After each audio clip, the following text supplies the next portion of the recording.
So, just ignore my desktop for today's video. I'm working on a bunch of FiveM servers, so it's extremely messy. But ignore that. The first thing you guys want to do is head down in the description below and click on the first download link. That's going to bring you guys right here to the ELS mod. You guys can see at the top, some antiviruses do, oh my god, my voice, do flag ELS as a virus. It is not. Basically, it tries to hook onto your game so you can put the mod in, and no antiviruses like it whatsoever. So when you are trying to run Lspdfr or Rage plugin hook at any time, you always want to make sure your antivirus real-time scanning is turned off so that it doesn't crash or block your game. And the first thing you guys want to do is head down here and click download this file, agree and download, make sure you install the newest version, which is version 1.05. Do not worry, they haven't updated this in a while because it doesn't need an update, and because there is literally no point whatsoever. Wait for it to install, and when it's done, open it on up. Double click on installation files, English is on point today, minimize out of your browser, and bring up your file explorer.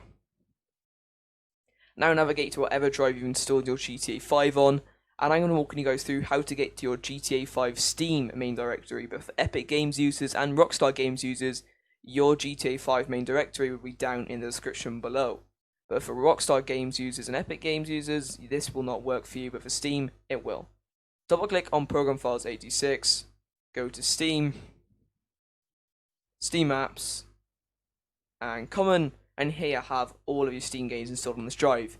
If you don't see a GTA 5 here, then make sure you go on a different drive, because you might have installed it into a different drive on your Steam. Choose a GTA 5 you want a mod. If you haven't got GTA 5 set up with multiple copies, make sure you check out my latest video on how to install Lspdfr, where I'll walk you guys through just how to do that. Bring up your download, double click on Grand Theft Auto V, and you'll see here a bunch of files and one folder. What you're going to want to do is highlight these all, make sure you have a blank space here on your GTA 5 main directory, and literally just drag and drop into that blank space, making sure it is not being drag and dropped into any folders. It's going to ask me to replace them because I already have ELS installed, but for you guys who do not have it, it will not, so do not worry about that. And if you double click on ELS and then pack default, this is where we're going to be installing all of your ELS vehicle police lights files. And now we'll be moving on how to install ELS police vehicles. So the next thing you guys want to do is head down in the description below and click the second link. That's going to bring you guys right here to the Blaine County Sheriff's Office pack. This does not work only for this pack. This will work for any ELS car you see. You can follow it the exact same way. It will be the exact same way, no matter what vehicle pack or vehicle you are using. So with your vehicle pack, head down to download this file. Make sure you are downloading the latest versions. For me, that is this one right here. Click download. Generally, vehicle packs are about 100 megabytes, maybe a little bit more. As you see, guys, mine right here is 164 megabytes. But this really shouldn't take that long, depending on your internet speed. You guys can see there, it's only taken me about 30 seconds to install this. But some of the vehicle packs are on the bigger side, some of them are close to a gigabyte. So once you finish installing them, make sure you do delete your downloads after installing them to your game, because it can take up about 20 gigabytes of storage at the end of your modding. You're modding your GTA 5. You can realize that most of your storage is down the drain from all your GTA 5 mod downloads. When that is finished, what you're going to want to do is open it on up. Guys, double click on the vehicle file, and then double click on models if you have the option, and then you'll be given to a bunch of model lists, or you'll just be presented with a bunch of model YTFs, YTTs, and high YTFs. You might have 4. If you do have 4 per vehicle file, there's nothing to worry about. That vehicle file just has a little bit of a higher texture quality, so do not worry about it, it'll still be the exact same way, and it is not a broken file or anything like that. And the next thing you guys want to do is install OpenIV if you do not already have it. If you don't have OpenIV, I'll leave it down in the description below. I'm not going to walk you guys through how to install that because it's pretty self-explanatory, but if you guys do need tutorials, I will make sure to find one and link it down in the description below for you guys. Bring up your OpenIV once you've already installed, or you've already had it installed. Select Windows, let that start up.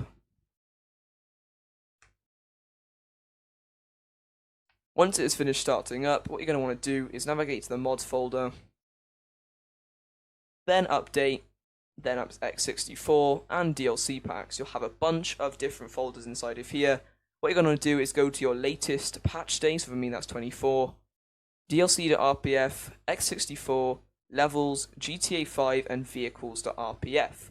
And here you guys will see if you double click on a fragment object for the Gauntlet 5, Here it is. You guys will be able to see all of the new GTA 5 vehicles that were added in the last update and things like that.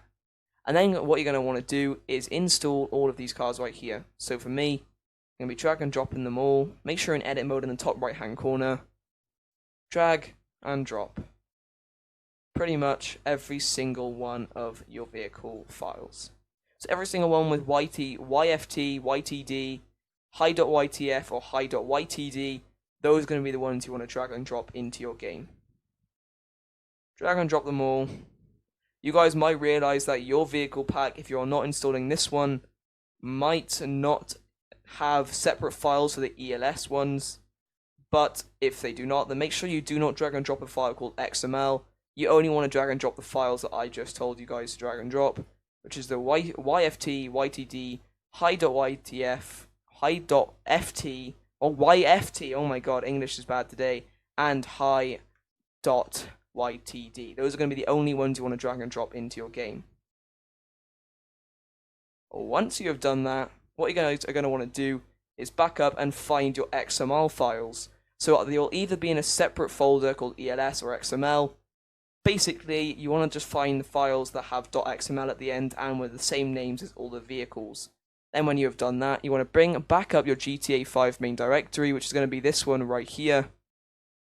Go back to GTA 5 main directory. If you don't know what that is, they'll be down in the description below. But for Steam users, it's Windows C, Program Files 86, Steam, Steam Apps, and Common.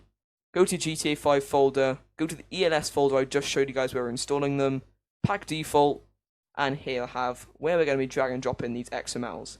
Highlight them all, and simply just drag and drop, then replace the original police file. A common misconception, you can rename police XML files and police vehicle files, any other vehicle file with an XML file, you can rename them to whatever you want as long as they are replacing a vehicle inside of the game. So you could rename police just to police 4 for instance, as long as that vehicle name and code is inside of the game. You can rename the XMLs and you can rename the vehicles just to match them up, and they'll still work the exact same way. But other than that, thank you guys so much for watching this video. If you guys did find this video useful, please hit that big red subscribe button, that would be greatly appreciated. Please like the video and comment down below where I helped you. If you went wrong somewhere and it didn't work for you, then make sure you comment down below and I'll link you to my Discord, or I'll try to help you out in the comment section. I do apologise for my English today, is quite late, but I wanted to get a video out for you guys, and this is still, still at the quality where I feel comfortable releasing it because you guys can still follow it. So if you guys did find this video useful, make sure you do all the things I just listed, and make sure you head down in the description below and check out all of my links, such as my Discord, my roleplay server on 5M, my Patreon, and my PayPal. If you guys are interested in them, head down in the description below for all the links, and I'll see you guys in the next Lspdfr video.